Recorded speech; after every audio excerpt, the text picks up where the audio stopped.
This is another part of We Do This Till We Free Us. This time I'm doing Yes, We Mean Literally Abolish the Police. The New York Times, June 2020. Congressional Democrats want to make it easier to identify and prosecute police misconduct. Joe Biden wants to give police departments $300 million, but efforts to solve police violence through liberal reforms like these have failed for nearly a century. Enough. We can't reform the police. The only way to diminish police violence is to reduce contrast between the public and the police. This is not a single era in the United States, or there is not a single era in the United States history in which the police were not a force of violence against black people. Policing in the South emerged from the slave patrols in the 1700s and 1800s that caught and returned runaway slaves. In the North, the first municipal police departments in the mid-1800s helped quash labor strikes and riots against the rich. Everywhere, police have suppressed marginalized populations to make the status quo, or to protect the status quo. Sorry, I'm going to leave all the mistakes in. So when you see a police officer pressing his knee onto a black man's neck until he dies, that's the logical result of policing in America. When a police officer brutalizes a black person, he's doing what he sees as his job. Now, 2 weeks of nationwide protests have led some to call for defunding the police, while others argue that doing so would make us less safe. The first thing to point out is that police officers don't do what you think they do. They spend most of their time responding to noise complaints, issuing parking and traffic violations, and dealing with other non-criminal issues. We've been taught to think that they catch the bad guys, they chase the bank robbers, they find the serial killers, said Alex Vitale, the coordinator of the Policing and Social Justice Project at Brooklyn College, in an interview with Jacobin. But this is a big myth, he said.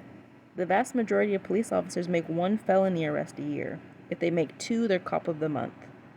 We can't simply change their job descriptions to focus on the worst of the worst criminals. That's not what they are set up to do. Secondly, a safe world is not one in which the police keep black and other marginalized people in check through threats of arrest, incarceration, violence, and death.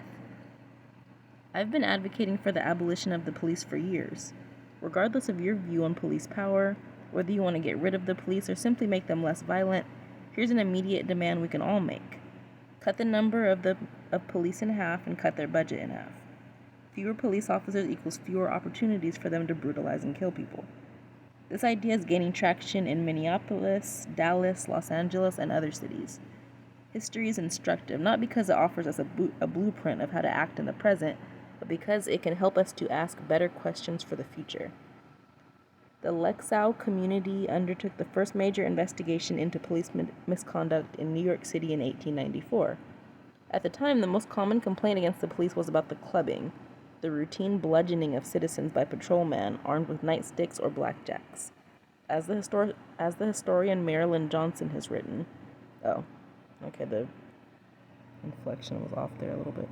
The Wickersham Commission convened to study the criminal justice system and examine the problem of prohibition enforcement, offering a scathing indictment in 1931, including evidence of brutal interrogation strategies. It put the blame on a lack of professionalism among the police. After the 1967 urban uprisings, the Kerner Commission found that police actions were final incidents before the outbreak of violence in 12 of the 24 surveyed disorders.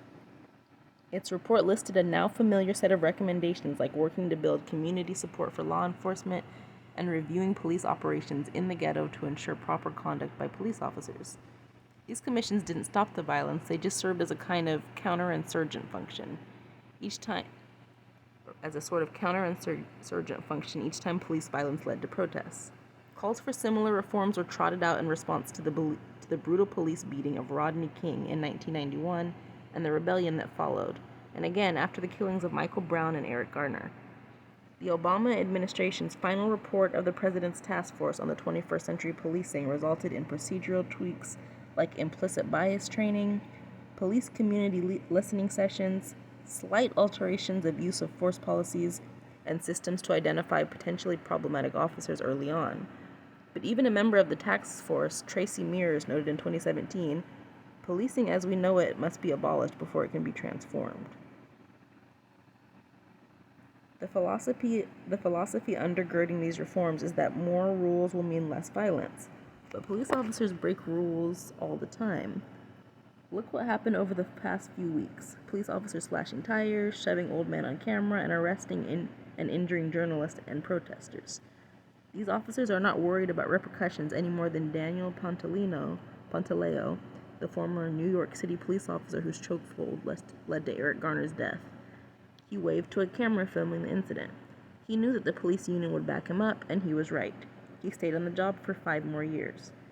Minneapolis had instituted many of these best practices but failed to remove Derek Chauvin from the force, despite 17 misconduct complaints over nearly 2 decades, culminating in the entire world watching as he knelt on George Floyd's neck for almost 9 minutes. Why on earth would we think the same reforms would work now?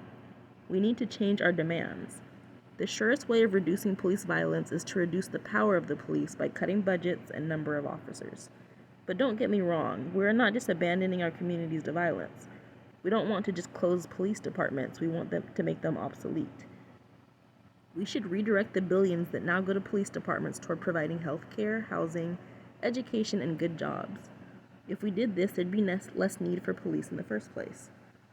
We can build other ways of responding to harms in our society.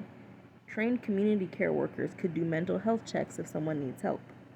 Towns could use restorative justice models instead of just throwing people in prison. What about rape?